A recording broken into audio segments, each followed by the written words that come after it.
Before the smartphone, before the laptop, before the internet itself, there was one screen that changed everything. For nearly 150 years, the television has sat at the center of our homes, our habits, and our culture. And in that time, it has transformed in ways its inventors could never have imagined. This is the full evolution of television, from 1884 to today. The television did not begin with a screen, it began with a hole. In 1884, a German inventor named Paul Nipkow filed a patent for a rotating disc, a simple spiral of punched holes that, when spun in front of a light source, could break an image into individual lines of information. He called it the electric telescope.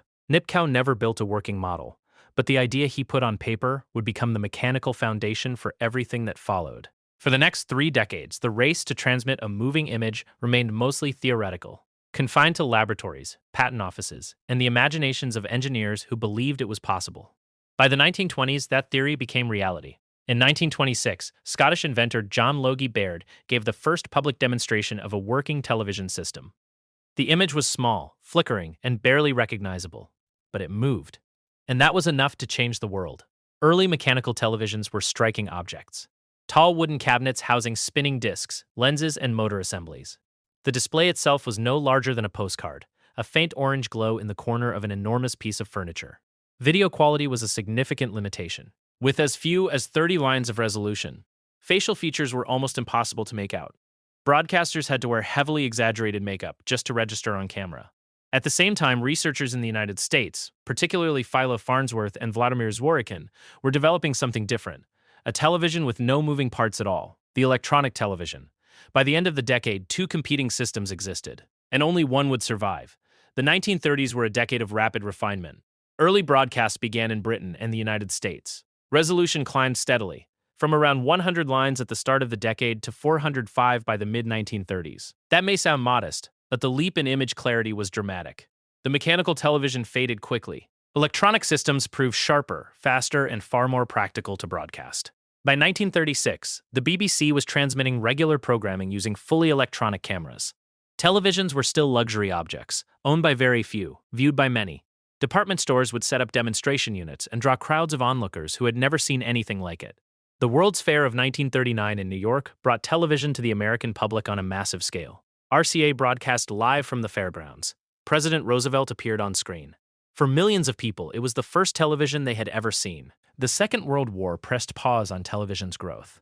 Factories shifted to war production. Broadcasting slowed. Research stalled. But when the war ended, something remarkable happened. Returning soldiers settled into new homes, new lives, and a new consumer economy, and television was waiting for them. The late 1940s saw a surge in production and demand unlike anything the industry had seen. Sets were still expensive. Screens were still small, rarely exceeding 12 inches on a standard cathode ray tube. Larger images required projection systems, bulky, expensive, and reserved for public venues.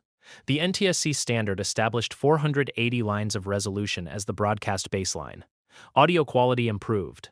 The picture became more stable. Television was no longer a curiosity. It was becoming a household fixture. No decade shaped the television's cultural identity more than the 1950s. Ownership exploded. In 1950, roughly 9% of American homes had a television. By 1960, that number was nearly 90. Design evolved alongside demand. Sets became more refined, more architectural. Some round-screened, some with elaborate wooden cabinetry, a few with porthole-shaped displays that made the screen look like a window into another world. And then came the remote control.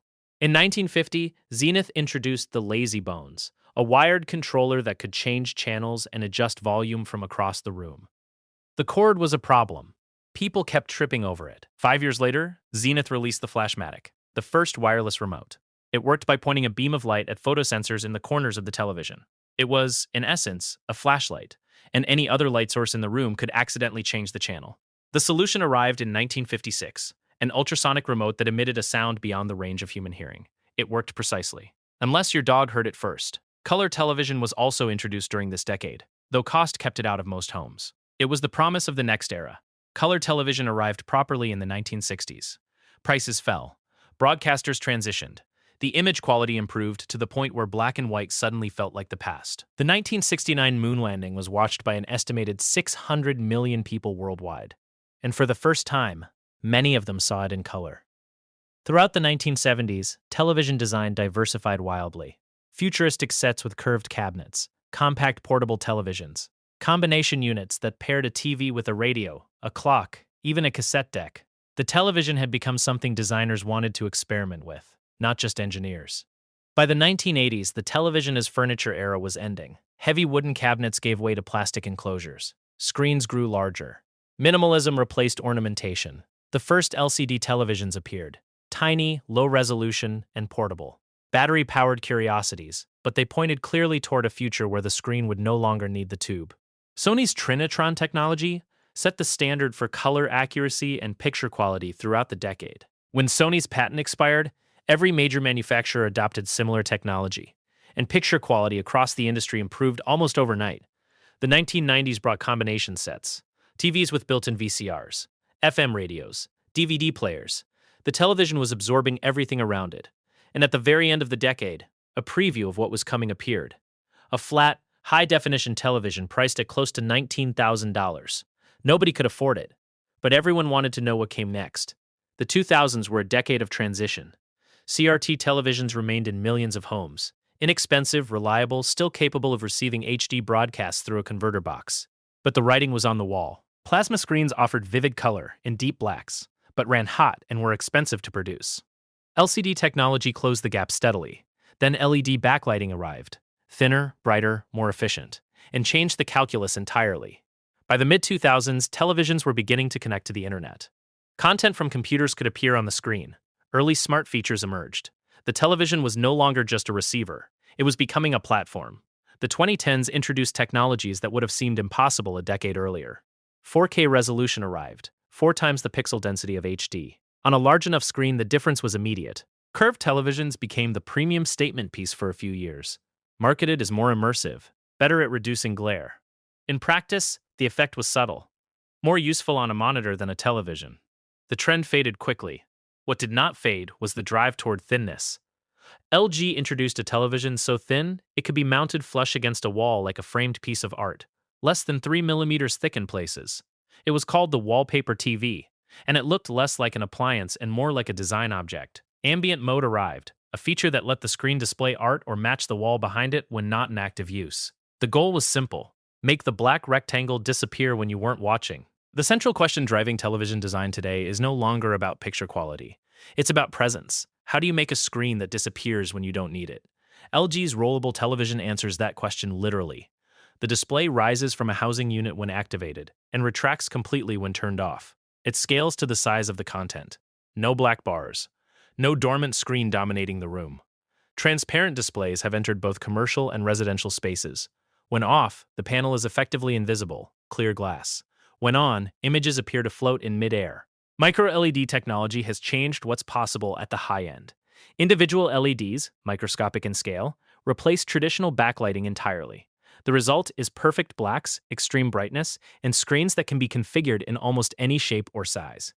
As of 2026, the industry is moving in several directions at once. Screens are getting larger, screens are getting thinner, some screens are disappearing entirely, and artificial intelligence is now embedded in the display itself, adjusting picture quality in real time, recognizing content, and adapting to the viewer. From a spinning disc in a 19th century laboratory to a screen that rolls itself up and vanishes, the television has never stopped evolving. Each era brought a new answer to the same question. How do we see the world more clearly? The next chapter is already being written. What do you think the television looks like in another 50 years? Let me know in the comments below. If this video taught you something, hit the like button. It's the single biggest thing you can do to help this channel reach more people. Subscribe for more, and I'll see you next video.